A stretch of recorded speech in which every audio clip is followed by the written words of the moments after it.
வாங்க டிஎன்பிசி கணிதம் அதற்கு உங்களை அன்போடு வரவேற்கிறோம். சரியா?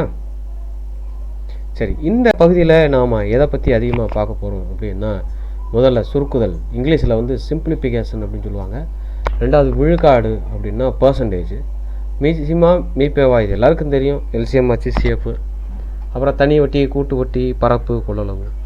இதை மட்டுமே நம்ம பார்த்தோம் அப்படின்னா நமக்கு ஒரு மேக்ஸிமம் மார்க்ஸ் வந்து நம்ம கிடச்சிரும். சரியா? அப்போ இதில் ஃபஸ்ட்டு நம்ம வந்து எதை பார்க்க போகிறோம் அப்படின்னா சுருக்குதல் எதை பார்க்க போகிறோம். இதை ஏன் நான் பேஸாக எடுத்து சொல்கிறேன், அதாவது இந்த சாப்டர்ஸை மட்டும் ஏன் நான் பேஸாக சொல்கிறேன் அப்படின்னு சொன்னால், இந்த சாப்டரில் இருந்து தான் நீங்கள் எந்த ஒரு எக்ஸாம் எழுதுகிறதா இருந்தாலுமே உங்களுக்கு இதிலேருந்து தான் வரும். முதல்ல வந்து நீங்கள் ஒரு டிஎன்பிசி எழுதுகிறதா இருந்தாலோ, இல்லை எஸ்எஸ்சி எழுதுகிறதா இருந்தாலோ, ஆர்ஆர்பி எழுதுகிறதா இருந்தாலோ, இது எல்லாமே இதோட பேசிக்கை வச்சு தான் வரும். ஏன்னா இது 6th 10th இருக்கக்கூடிய ஸ்மால் ஆப்ரேஷன்ஸ் கொஸ்டின்ஸ். இது பூராமே சுருக்குதல், விழுக்காடு, மீப்பேவா, மீச்சிமா, தனி வட்டி, கூட்டு வட்டி, சிம்பிள் இன்ட்ரெஸ்ட்டு, காம்பவுண்ட் இன்ட்ரெஸ்ட்டு, பரப்பளவு, ஏரியா அண்டு வால்யூம், இதெல்லாம் உங்களுக்கு தெரியும். ஏன்னா சின்ன கிளாஸ்லேயே நம்ம படிச்சிருக்கோம், 10th படிச்சிருக்கோம் இல்லையா? ஸோ நம்ம ஃபோக்கஸ் பண்ண வேண்டியது இந்த பாடங்களில் தான் அதிகமாக ஃபோக்கஸ் பண்ணணும். அப்போ எப்படியெல்லாம் ஃபோக்கஸ் பண்ணலாம் அப்படிங்கிறத நான் உங்களுக்கு இப்போ சொல்கிறேன். பாருங்களேன், முதல்ல சுருக்குதல் அப்படின்னா என்ன அர்த்தம் அப்படின்னு சொன்னால், ஒரு பெரிய ஈக்குவேஷனாக இருக்கும், அதை நம்ம சின்னதாக சுருக்க போகிறோம். ஃபார் எக்ஸாம்பிள் பார்த்தீங்க அப்படின்னா, வகுக்கிறது, அதாவது டிவிஷன் பண்ணுறது அப்படிங்கிறது கூட நமக்கு வந்து ஒரு சுருக்குதல் அப்படின்னு பேர். அப்போ சுருக்குதலில் எதுலாம் நமக்கு சுருக்குதல் வரும், என்னென்னலாம் வரும் அப்படிங்கிறத நம்ம கேட்டோம் அப்படின்னா, முதல்ல ஒரு எண் எப்படி இருக்குது அப்படிங்கிறத பொறுத்து தான் அதனுடைய சுருக்குதல் நமக்கு தெரிய வரும். பாருங்களேன், இப்போ நேச்சுரல் நம்பர், அதாவது இயல் எண், அது உங்களுக்கு தெரியும். இயல் எண்ணா தெரியும், 1லேருந்து ஸ்டார்ட் ஆகும், அப்படி தானே? ஹோல் நம்பர்ஸ் 0லேருந்து ஸ்டார்ட் ஆகும். இன்டீஜர் ப்ளஸ்லேயும் இருக்கும், மைனஸ்லேயும் இருக்கும், அண்டு 0வும் இருக்கும். இந்த ரெண்டையும் உள்ளடக்கி இருக்கிறதுக்கு பேர் தான் இன்டீஜர்ஸ்ன்னு பேர். அடுத்து ரேஷனல் நம்பர்னால் உங்களுக்கு என்னன்னு தெரியும், இந்த ஃபார்ம் ஆஃப் P/Q, அதாவது பின்னங்கள், அது எல்லாமே வந்து உங்களுக்கு ரேஷனல் நம்பர்ஸில் தான் வரும்.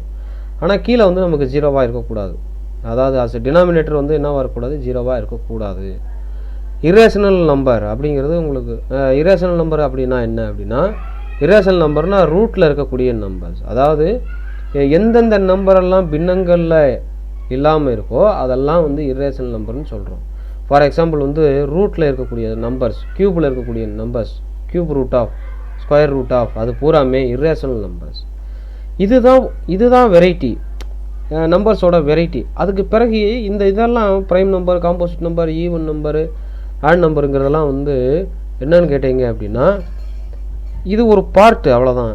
இது வந்து எதில் பார்ட்டில் வந்துடும் அப்படின்னா, நேச்சுரல் நம்பர் பார்ட்லேயோ இல்லை ஹோல் நம்பர் பார்ட்லேயோ வந்துடும். ஆக்சுவலாக நம்ம இங்கே யூஸ் பண்ணுற எல்லா நம்பர்ஸுமே நேச்சுரல் நம்பர்ஸ். அதில் வந்து ப்ரைம் நம்பர்ஸ் எல்லாம் வந்துடும், அதில் ப்ரைம் நம்பர்ஸ் எல்லாம் வந்துடும், காம்போசிட் நம்பர் வந்துடும், ஈவன் நம்பர் வந்துடும், ஆட் நம்பர் வந்துடும். அது எல்லாம் எந்த வெரைட்டியில் வந்துடும் அப்படின்னா நேச்சுரல் நம்பரில் வரும். ஏன்னா இதுதான் பேஸு, நேச்சுரல் நம்பர் தான் பேஸு, கவுண்டபிள் நம்பர்ஸ். சரியா? சரி, அடுத்தது பாருங்கள். இப்போ ஏன் இந்த இடத்துல ப்ளஸ் மட்டும் இருக்குது அப்படின்னா, நாம் இங்கே என்னென்னலாம் ஆப்ரேஷன் பண்ண போகிறோம், ஒரு நேச்சுரல் நம்பரவோ, ஒரு ஹோல் நம்பரவோ, ஒரு இன்டீஜரவோ, ஒரு ரேஷனல் நம்பரோ, இரேஷனல் நம்பரோ, அதில் வந்து நாம் என்னெல்லாம் ஆப்ரேஷன் பண்ணுவோம் அப்படின்னா, ஃபஸ்ட்டு வந்து ப்ளஸ் பண்ணுவோம், அடுத்து மைனஸ் பண்ணுவோம், அடுத்து மல்டிப்ளிகேஷன் பண்ணுவோம், அடுத்து டிவைடு, அதாவது வகுப்போம். இந்த 4 ஆப்ரேஷனையும் பண்ணுறதுக்கு பேர் தான் ஒருங்கமைவு. அதாவது ஒரு முறையாக நாம் ஒரு வேலையை செய்கிறோம் அப்படின்னு சொன்னால் அதுக்கு பேர் தான் போட்மாஸ் சிஸ்டம் அப்படின்னு சொல்லி பேர். இந்த சிஸ்டம் தான் சிம்பிளிஃபிகேஷனில் அதிகபட்சமாக யூஸ் ஆகக்கூடிய சிஸ்டம். போட்மாஸ் அப்படின்னா என்ன, ஃபஸ்ட்டு பி அப்படின்னா என்ன அப்படின்னா ப்ராக்கெட். ஒரு நம்ம கணக்கு கொடுத்துருக்காங்க அப்படின்னா அந்த கணக்கில் ஃபஸ்ட்டு ப்ராக்கெட்டில் என்ன இருக்கோ, எங்கே ப்ராக்கெட்லாம் பார்க்குறோமோ அந்த ப்ராக்கெட்டில் இருக்கிறத ஃபஸ்ட்டு முடிச்சிடணும். அது பெருக்கலாக இருந்தாலோ, கூட்டலாக இருந்தாலோ, வகுத்தலாக இருந்தாலோ, பின்ன கழித்தலாக இருந்தாலோ, என்னவாக இருந்தாலும் ப்ராக்கெட்டில் இருந்தால் அதை ஃபஸ்ட்டு முடிச்சிடணும். அடுத்து ரெண்டாவது ஓன்னா நமக்கு வந்து என்னென்னா ஆஃப்னு அர்த்தம். ஆஃப்னா மல்டிப்ளிகேஷன். அது சில நேரங்களில் நமக்கு வந்து இதில் கொடுப்பாங்க அப்படின்னா லெட்டர்ஸில் கொடுப்பாங்க ஆஃப்ங்கிறத. அடுத்து மூணாவது வந்து நமக்கு என்ன அப்படின்னா டிவிஷன். ஃபஸ்ட்டு நாம் ஒரு செயல்முறையை ஆப்ரேஷன்ஸ் பண்ணும்போது ஃபஸ்ட்டு நம்ம டிவிஷனை தான் பண்ணணும். சரிங்களா? அதுக்கப்புறம் என்ன பண்ணணும் அப்படின்னா மல்டிப்ளிகேஷன் பண்ணணும். அடுத்து என்ன பண்ணணும் அப்படின்னா அடிஷன் பண்ணணும். கடைசியாக தான் நம்ம சப்ட்ராக்ஷன் அதாவது கழித்தலை பண்ணுறோம். சரிங்களா? ரைட்டு. இப்போ நான் இதில் ஒரு எக்ஸாம்பிள் கொடுத்துருக்கேன். இந்த இங்கே பாருங்கள், இங்கே 0.777 ஒரு 5 7 இருக்கா, இங்கே 0.777 ஒரு 4 7 இருக்கா, இங்கே 3 7 இருக்கா, இங்கே 2 7 இருக்கா. அதுக்கப்புறம் இங்கே என்ன கொண்டு வந்துட்டாங்க அப்படின்னா ஏதோ ஒரு நம்பரோட மைனஸ் பண்ணால் 2 ஈக்குவலாக இருக்குன்னு அர்த்தம். இதுக்கு பேர் கூட நமக்கு சுருக்குதல் அப்படிங்கிறது பேர் தான். ஆனால் நம்ம இங்கே சுருக்குறது அப்படின்னு சொன்னால் என்ன செஞ்சுருப்போம் அப்படின்னா கூட்டியிருப்போம். நல்லா பாருங்களேன், இந்த மைனஸு இந்த ஈக்குவல்ட்டுக்கு இந்த பக்கம் போகும்போது ப்ளஸ்ஸாக மாறும். இந்த கொடுத்துருப்பேன் ப்ளஸ்ஸாக மாறுதா. அப்போ இந்த நம்பரை பூரா நம்ம ப்ளஸ் பண்ணுறோம். அப்போ எப்படி ப்ளஸ் பண்ணுறோம் அப்படின்னா இந்த டெசிமல் நம்பர்லாம் ஒரே மாதிரி இருக்கணும். இந்த பாயிண்ட்டெல்லாம் ஒரே மாதிரி வச்சுக்கோங்க. பாயிண்ட்டுக்கு முன்னாடி என்ன இருக்கோ அதை அப்படியே எழுதிக்கோங்க, பாயிண்ட்டுக்கு பின்னாடி என்ன இருக்கோ அதை அப்படியே எழுதிக்கோங்க. வரிசையாக தான் போட்டுக்கிட்டே வரணும். நீங்கள் நம்ம நம்பர் மாதிரி இந்த மாதிரி மாற்றி மாற்றி எழுதுனீங்க அப்படின்னா டெசிமல் வந்து மாறிடும். அப்போ உங்களுக்கு ஆன்சர் தப்பாக வரும். இங்கே இருக்கிற எல்லா ஆன்சரும் நீங்கள் எப்படி தப்பாக போட்டாலும் ஆன்சர் கரெக்டாக வரும். நீங்கள் எப்படி தப்பாக போட்டாலுமே இப்போ இந்த 7 7 7 இருக்கு இல்லையா, 4 7 இருக்கு இல்லையா, இதை கொண்டு வந்து நான் இங்கே வச்சு இங்கே 7 7 7ன்னு போட்டால் கூட எனக்கு ஆன்சர் சரியாக வரும் மாதிரி தெரியும். ஒரு வேளை 2 வரலாம், இல்லை 38 வரலாம், ஏதோ ஒன்று வரலாம். இந்த 4 ஆன்சரில் ஏதாவது ஒன்று வரும் கண்டிப்பாக. அதனால் தப்பாக பண்ணால் கூட இந்த இடத்துல நமக்கு ஆன்சர் இருக்கிற மாதிரி தெரியும். சரியா? அப்போ நான் இந்த மைனஸை இந்த பக்கம் ப்ளஸ்ஸாக கொண்டு வந்துடுறேன். அப்போ ஃபஸ்ட்டு நான் 7 கீழே இறக்கிடுறேன். அப்போ 7 அப்படியே வந்துடும். இது ரெண்டையும் கூட்டும்போது 7 + 7 14 வருமா, 14க்கு 4 பேலன்ஸ் 1. அப்போ 3 7 இருக்குது 21, ஒரு பேலன்ஸ் 1 22. இப்படி எல்லாத்தையும் நம்ம கூட்டி பார்த்தோம் அப்படின்னா நமக்கு ஆன்சர் என்ன வருது அப்படின்னா 3.80247 அப்படிங்கிறது வரும். சரியா? இப்போ ஆன்சர் நமக்கு இதுதான் 3.80247 அப்படிங்கிறது ஆன்சர். அடுத்த கணக்கு பாருங்கள், இது ரெண்டாவது கணக்கு. இது ஒரு வெரைட்டி. இதில் எல்லாமே வந்து நமக்கு வகுத்தலாக தான் கொடுத்துருக்குறான். அதனால் நம்ம எதை வேணாலும் ஃபஸ்ட்டு பண்ணலாம் அப்படின்னு நம்ம நினைக்கக்கூடாது, அது தப்பாக போயிடும். இப்போ நீங்கள் இதை ஒரு எளிய மெத்தடில் போடணும் அப்படின்னு சொன்னால் நம்ம சின்ன கிளாஸில் படித்தது தான். இதை வந்து நம்ம தலைகீழாக மாற்றிடணும். அதாவது வகுத்தலுக்கு அப்புறம் என்ன இருக்கோ அதை பூரா தலைகீழாக மாற்றிடணும். இப்போ 10ன்னு இருந்துச்சுன்னா 1/10. இப்போ 0.45 அப்படின்னா 1/0.45 அப்படின்னு மாற்றிடணும். தலைகீழாக மாற்றணும். இப்போ பாருங்களேன், தலைகீழாக நான் மாற்றி வச்சுருக்கேன் பாருங்களேன். மாற்றிருக்கேனா 801. 10 நான் என்னவா மாற்றிருக்கேன் 1/10ன்னு மாற்றிருக்கேன். இந்த 45 0.45 நான் என்னவா மாற்றிருக்கேன் அப்படின்னா 100/45 மாற்றிருக்கேன். அதாவது 45/100 வரும், அதை நான் திருப்பி போடுறேன். அப்போ 100/45ன்னு வருது. அப்போ அதனுடைய தலைகீழியினுடைய பெருக்கல். இங்கே ஒரு 0க்கும் இங்கே ஒரு 0க்கும், அதான் நான் ரெண்டுமே எதெல்லாம் அடிச்சிருக்கணும் அதெல்லாம் வந்து ஒரே கலரில் கொடுத்துருப்பேன் பாருங்கள். இதுவும் ஒரே கலரில் இருக்கா. அப்போ ஒரு 0க்கும் நம்ம என்ன செஞ்சிடறோம், அடிச்சிட்றோம். அப்போ மிச்சம் 10 இருக்கும். 10ஐயும் 45ஐயும் நம்ம அடிக்கிறோம், 5ஆல் அடிக்கிறோம். அப்போ 2 5 10, 9 5 45ன்னு வந்துடும். அப்போ 9 இதால் அடிக்கும்போது எனக்கு 89 வரும். அதாவது 80ல் எத்தனை 9 இருக்குது அப்படின்னு சொன்னால் 8 9 72, பேலன்ஸ் 8 இருக்கும். 9 9 81. இப்போ 89ஐயும் 2ஐயும் நமக்கு அப்படின்னு சொன்னால் 178 வரும். இதுதான் நமக்குரிய ஆன்சர்.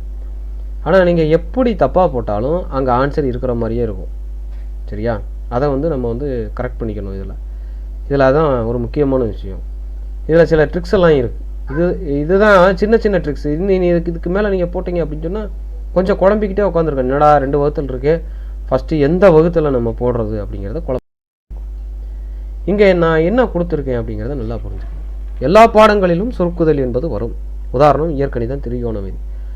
நாம் என்ன வேலை செய்கிறோம், கூட்டுறோம், கழிக்கிறோம், பெருக்கிறோம், வகுத்துறோம்னு சொன்னால் கூட அது எல்லாமே வந்து என்ன தான் வந்துடும். அது எல்லாமே என்ன வந்துடும் உங்களுக்கு அப்படின்னா அது சுருக்குதலில் வந்துடும். அதான் நான் சொல்கிறேன், எல்லா பாடங்களிலும் இருக்க, அதாவது எல்லா பாடங்கள்னா கணிதத்தில் இருக்கக்கூடிய எல்லா பாடங்கள்லையும் இந்த சுருக்குதல் என்பது வரும். சரியா? அப்போ நம்ம இந்த இதில் வந்து என்னென்ன ஃபார்முலாஸ் பார்க்கணும், எதெல்லாம் ரொம்ப இம்பார்ட்டண்ட்டான விஷயம் அப்படிங்கிறத நீங்கள் புரிஞ்சுக்கோங்க. ஃபஸ்ட்டு இந்த ஃபார்முலா ரொம்ப முக்கியமான ஃபார்முலா, a² - b². இது ரொம்ப முக்கியம். இருக்கிறதுலே இதுதான் ரொம்ப இம்பார்ட்டண்ட்டான விஷயம். இந்த மாதிரி ஏக்கு பதிலாக எக்ஸோ பிக்கு பதிலாக ஒய்யோ எது இருந்தாலும் நீங்கள் இந்த ஃபார்மெட்டில் தான் போடணும். ஆனால் மேக்ஸிமம் இது தான் வரும், a square minus b square format தான் வரும். அதனால் இதை நல்லா புரிஞ்சு வச்சுக்கோங்க. A square minus b square அப்படின்னா ஒரு a plus b into a minus b அப்படிங்கிறத நம்ம பிரிச்சுக்கணும். ரெண்டாவது, இந்த ஃபார்முலா அந்த ஃபார்முலா தான் ஃபஸ்ட்டு, இது அதுக்கப்புறம் தான் இது வரும். இது எங்கே வரும்? முற்றொருமைகள் அப்படின்னு சொல்லுவாங்க. இதுக்கு பேர் இருபடி கோவைகள். அந்த இருபடி கோவைகளில் தான் இது அதிகமாக வரும். இதுவும் a minus b the whole square ஃபார்மெட்டும் வரும். அப்போ இந்த ஃபார்முலாலாம் எப்படி வந்தது அப்படிங்கிறதுக்கான விளக்கங்கள் நான் அடுத்த வீடியோவில் கூட உங்களுக்கு தர்றேன். இதை நல்லா பார்த்துக்குங்க. இப்போ a plus b the whole square அப்படின்னு சொன்னால் நாம் என்ன மாற்றுறோம் அப்படின்னு சொன்னால் இதோட ஃபார்முலாவே தான் a square plus b square plus 2ab அப்படின்னு இருக்கு இல்லையா? இது வந்து ஏற்கனவே நமக்கு எல்லாத்தையும் டெரிவை பண்ணி என்னெல்லாம் வரும். சப்போஸ் நீங்கள் ஏக்கோ பிக்கோ என்ன ஃபார்முலா கொடுத்தாலும் நீங்கள் இது தான் வரும் அப்படிங்கிறது நமக்கு தெரியும். அப்போ இந்த ஒருவேளை எனக்கு a plus b the whole square இருக்குது, எனக்கு a square plus b square மட்டும் கண்டுபிடிங்க அப்படின்னு சொல்லிட்டா இந்த பக்கம் இருக்கிற 2ab இந்த பக்கம் வந்துடும். சரியா? அப்போ இந்த பக்கம் இருக்க 2ab இங்கிட்ட வந்துச்சு அப்படின்னு சொன்னால் இந்த ப்ளஸ் இந்த பக்கம் வந்துச்சுன்னா என்ன மாறுதுன்னு அடுத்ததில் பாருங்கள். பார்த்தீங்களா? ப்ளஸ் என்னவா மாறுது, மைனஸாக மாறுதா? அப்போ கொஷின் என்ன கொடுத்துருப்பாங்க அப்படின்னு சொன்னால் இரு எண்களின் கூடுதலினுடைய வர்க்கம் மற்றும் அதனுடைய பெருக்கல் மதிப்பு இவ்வளவு எனில் ஏ ஸ்கொயர் ப்ளஸ் பி ஸ்கொயரை காண்க. தனித்தனி ஸ்கொயர், அதாவது ஒரு எண்ணினுடைய ஸ்கொயரையும் மற்றொரு எண்ணினுடைய வர்க்கத்தையும் காண்க அப்படின்னு சொல்லி கொடுத்துருப்பாங்க. சரிங்களா? கொஸ்டினை நல்லா புரிஞ்சுக்கோங்க. அடுத்து a minus b the whole square. அப்போ a minus b the whole square அப்படின்னா என்ன அர்த்தம் அப்படின்னா அங்கே வந்து நம்ம போட்டது வந்து நடுவில் ப்ளஸ் இருந்தால் இங்கே ப்ளஸ் வரும், இங்கே மைனஸ் இருந்தால் இங்கேயும் மைனஸ் வரும். அப்போ இது இந்த பக்கம் மாறும்போது என்ன வரும்? இந்த மைனஸ் என்ன மாறும்? ப்ளஸ்ஸாக மாறிடும். அப்போ ரெண்டுக்கு என்ன வித்தியாசம்? அங்கே கொடுத்துருக்கிறது வந்து கூடுதல், இங்கே கொடுத்துருக்கிறது வந்து கழித்தல். சரிங்களா? இதில் நிறைய ட்ரிக்கான விஷயங்கள்லாம் இருக்குது. சரியா? அப்போ ஏ மைனஸ் பி இந்த இது மாறும்போது என்னவா மாறுதுன்னு பாருங்கள். இந்த மைனஸ் 2ab இந்த பக்கம் வரும்போது மாறுது. மைனஸ் 2ab இந்த பக்கம் வரும்போது எனக்கு என்னவா மாறிடுது? ப்ளஸ்ஸு 2ab மாறிடுது. இதெல்லாம் சின்ன சின்ன ட்ரிக்ஸு. அப்போ நாம் எந்த இடத்துல என்ன மாதிரியான ஃபார்முலாஸ் யூஸ் பண்ணணும் அப்படிங்கிறது இதில் நம்ம தெளிவாக தெரிஞ்சு வைத்திருக்கணும். புரியுதா? அப்போ இதெல்லாம் வந்து உங்களுக்கு சின்ன சின்ன ட்ரிக்கை நான் உங்களுக்கு சொல்லி கொடுத்துக்கிட்டே இருக்கேன். அப்போ ஒரு கேள்வியிலேயே நமக்கு அதிகபட்சமான பதில் இருக்கும். டிஎன்பிசியை பொறுத்த வரைக்கும் எந்த எக்ஸாம் டிஎன்பிசியோ டிஇடியோ ஆர்ஆர்பியோ எஸ்எஸ்சியோ நீங்கள் எழுதுனீங்க அப்படின்னா அப்போ இங்கிலீஷில் இருந்தாலோ தமிழில் இருந்தாலோ அதில் வந்து உங்களுக்கு வந்து என்ன இருக்கும் அப்படின்னா கொஸ்டின்லேயே உங்களுக்கு ஆன்சர் இருக்கும். அப்போ நீங்கள் எது ஆன்சரை வந்து நீங்கள் தேடணும்னு அவசியம் இல்லை. சப்போஸ் ஒரு வேளை உங்களுக்கு ஆன்சரே தெரியல அப்படின்னு சொன்னால் கூட நீங்கள் ஆன்சரை கொண்டு வந்து அதில் சப்ஸ்டியூட் பண்ணிடுங்க. அப்படி சப்ஸ்டியூட் பண்ணிட்டீங்கன்னா ஆட்டோமேட்டிக்காக கேள்வி வந்துடும். அப்போ உங்களுக்கு எல்லாமே ஈஸியாக இருக்கிற மாதிரி தெரியும். முதல்ல கணிதம் கஷ்டம் அப்படிங்கிற ஒரு எண்ணத்தை கைவிட்டுருக்கங்க. அந்த எண்ணத்தை கைவிட்டுட்டு அதுக்கப்புறம் நீங்கள் கணிதத்தை தொடருங்க. வாங்க அடுத்த கணக்கை நம்ம பார்ப்போம். அப்படி என்ன அப்படின்னா இங்கே வந்து பாருங்கள், ஒரு குறிப்பிட்ட இடத்தில் வரும் எண்ணை காண்க அப்படின்னு கொடுத்துருக்குறாங்க. இந்த கணக்கு இந்த மாதிரியான கணக்குகள் வந்தாலே மேக்ஸிமம் உங்களுக்கு எப்படி இருக்கும் அப்படின்னா ஒன்று ஸ்கொயர் நம்பர், அதாவது வர்க்க எண்ணாக இருக்கும். அப்படி இல்லைன்னா க்யூப் நம்பர் கன எண்ணாக இருக்கும். இந்த ரெண்டை தான் நீங்கள் ஞாபகம் வச்சுக்கணும். சரியா? எப்படினாலும் மேக்ஸிமம் அது தான் இருக்கும். இல்லை அப்படின்னா 4 ஆப்ரேஷன் இருக்குல்ல, கூட்டல் கழித்தல் பெருக்கல் வகுத்தல், இந்த ஆப்ஷனை தவிர வேறு எதுக்குமே அது போகாது. நீங்கள் நல்லா புரிஞ்சுக்கங்க. மேக்ஸிமம் கொஸ்டின் குரூப் 4ல் இப்படி தான் இருக்கும். இப்போ பாருங்களேன், 2 ஸ்கொயர் பண்ணால் என்ன கிடைக்கும்? நமக்கு 4 கிடைக்கும். 2 ஸ்கொயர் ப்ளஸ் 1 4 ப்ளஸ் 1 5. இதோட எக்ஸ்பிளனேஷன் நான் இப்போ கொடுக்குறேன் பாருங்களேன். நல்லா பார்த்துக்கிட்டே இருங்க. நான் சொன்ன மாதிரி நல்லா ஞாபகம் வச்சுக்கோங்க. அதாவது ஏதாவது ஒன்றை ஸ்கொயர் பண்ணி ஏதாவது ஒன்றோட ஆட் பண்ணிங்கன்னா இங்கே இருக்கக்கூடிய அடுத்த நம்பர் வந்துடும். இப்போ பாருங்களேன், இப்போ 2 ஸ்கொயர் ப்ளஸ் 1 ஸ்கொயர் அதில் இருந்ததா? அந்த கேள்வியை கரெக்டாக பார்த்துருப்பீங்கன்னு நினைக்கிறேன். 2 ஸ்கொயர் ப்ளஸ் 1 ஸ்கொயர் = 5. அப்போ இதே மாதிரி நீங்கள் ப்ராக்டிஸ் பண்ணிக்கோங்க, எப்படி எப்படி வரும் என்ன இதுன்றதை ப்ராக்டிஸ் பண்ணிக்கோங்க. சரியா? நம்ம அடுத்த கணக்குக்கு போகலாம். இப்போ பாருங்கள், ஒரு செவ்வகத்தினுடைய நீளம் 50% குறைகிறது, அதனுடைய அகலம் 80% குறைகிறது. 80% அதிகரிக்கும் போது அதனுடைய பரப்பில் ஏற்படும் மாற்றத்தினுடைய சதவீதம் என்னவாக இருக்கும் அப்படின்னா 10% குறையும். எப்படி அப்படின்னா நல்லா பாருங்கள், ஒரு இது 50% அளவுக்கு குறையுது, ஒரு பக்கம் குறையுது. இப்போ இந்த இதை எடுத்துக்கிட்டிங்க அப்படின்னா இந்த பக்கம் குறையும் போது இந்த பக்கம் என்ன செய்யுது அப்படின்னா மேற்பக்கம் கூடுது அப்படின்னு அர்த்தம். அப்போ என்ன ஆகும், அதனுடைய பரப்பு என்ன ஆகும், குறைஞ்சிக்கிட்டே தான் வரும். எத்தனை சதவீதம் குறையும் அப்படிங்கிறத பாருங்கள். அப்போ இதில் 100ல் மிச்சம் 20% இருக்கா, இதில் மிச்சம் 50% இருக்கா? அப்போ 50 × 2 50 × 20 வந்து 1000. 1000 வந்து நீங்கள் 100ஆல் வகுத்தீங்க அப்படின்னு சொன்னால் உங்களுக்கு 10 கிடைக்கும். அப்போ 10% குறையுது. அப்போ விடை வந்து 10% குறையுது அப்படிங்கிறதான் விடை. ஓகேவா? சரி, அடுத்த கணக்கை பார்ப்போமா? இப்போ பாருங்கள், நல்லா கவனிங்க. ஒரு முக்கோணத்தின் அடிப்பக்கம் 9 சென்டிமீட்டர். ரொம்ப ஈஸியான கணக்குங்க அது, நல்லா கவனிச்சுங்க. ஒரு முக்கோணத்தினுடைய அடிப்பக்கம் 9 சென்டிமீட்டர் மற்றும் உயரம் 12 சென்டிமீட்டர் எனில் அதனுடைய பரப்பு, அப்போ இது 2ஆல் வகுப்படும். 2ஆல் வகுப்படுதுன்னா எவ்வளோ வருது? 6 வருமா? 2ஆல் வகுப்பட்டால் இது என்ன வந்துடும், இங்கே வந்து 6 அப்படின்னு வருமா?